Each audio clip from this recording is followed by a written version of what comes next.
Your Honor, I'm speaking for myself. Yesterday, we received a transcript that was a transcript of an ex parte meeting that occurred on Friday. Right. This is the one. Before the Monday. Sorry, sorry, just so that we're clear for the record purposes. This is the transcript I gave y'all at the end of yesterday that reflects Ms. Love had said, oh, yeah, we had, and in court on the record, but ex parte discussion that led to the Monday, June 10th ex parte. So that's what you're talking about? Let me be more artful. Yes. Okay. We were made aware, leading to the recusal of Judge Glanville, that there was an ex parte meeting that occurred on June 10th, Monday, June 10th.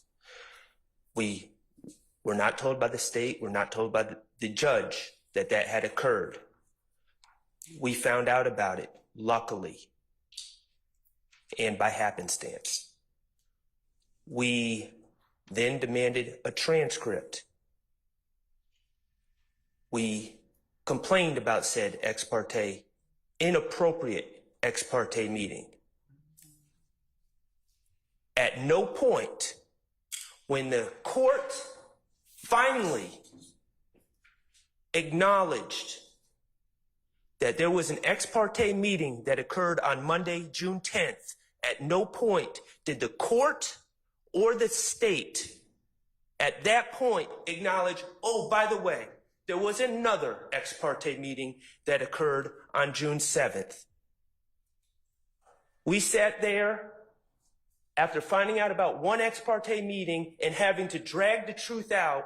We sat there and the state and their co-conspirator, the trial court, were silent about the first ex parte meeting that happened on June 7th. What happened in that meeting on June 7th? The state went in and disparaged defense counsel. The state, with no one else there, trashed a fellow member of the bar, Mr. Melnick, trashed another fellow member of the bar, Caleb Bumpus, presumed the guilt of all these individuals, including my client, Shannon Stillwell, and all but accused myself and Mr. Steele of being co-conspirators in this YSL enterprise. And the judge agreed.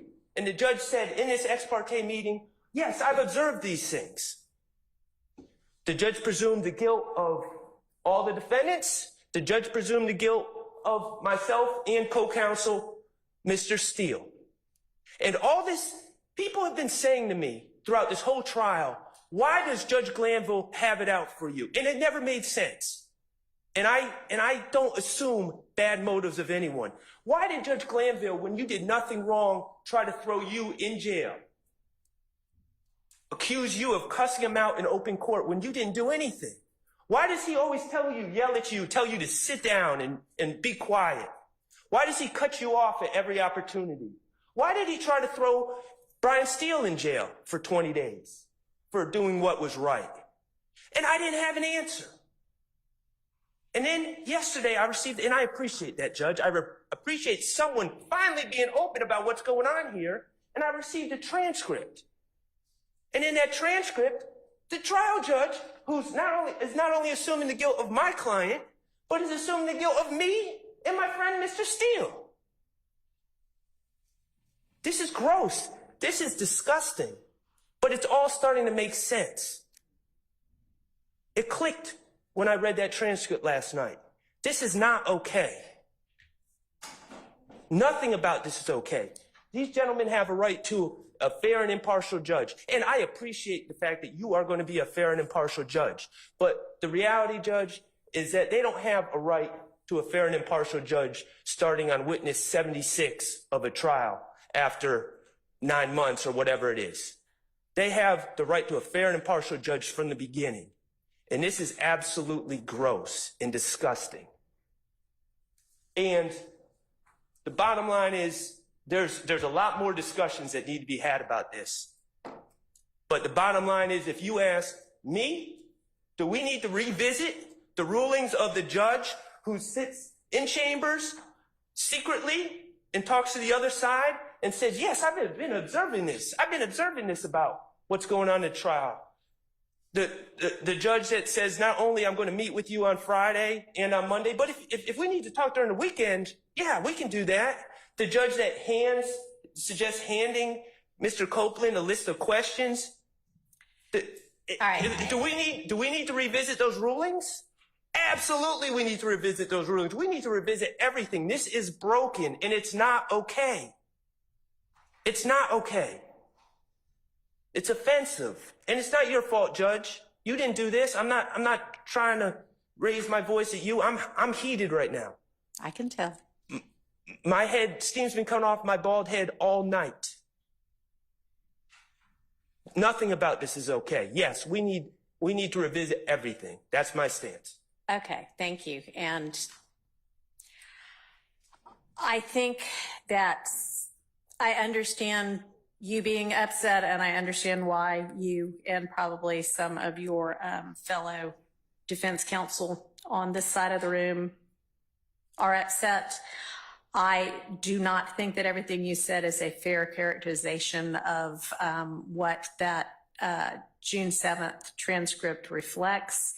But once we have the official copy, that'll be made a part of the record, and that will show what actually happened, what actually was said.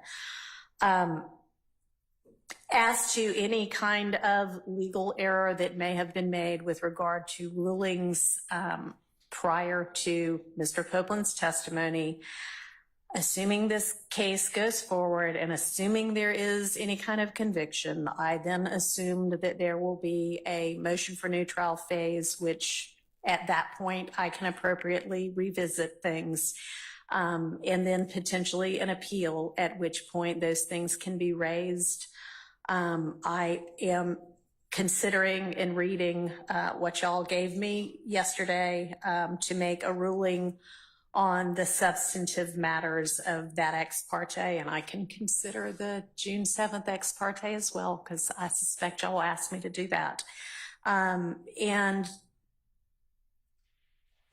if I determine that that is such, that there was coercion that is unconstitutional or structural error, then I will grant a mistrial.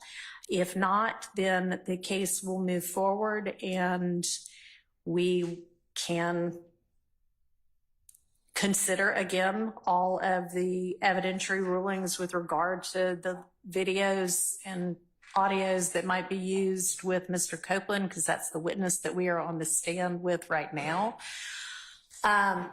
I would, and I know this is hard to do, but I would like for everybody to try to take some deep breaths and move forward professionally. A lot of what y'all are talking about doesn't make it any easier, but it happened a month ago. I know tempers flared all around, but we need to move forward with this in whatever way it's going to move forward in a calm and professional manner, okay?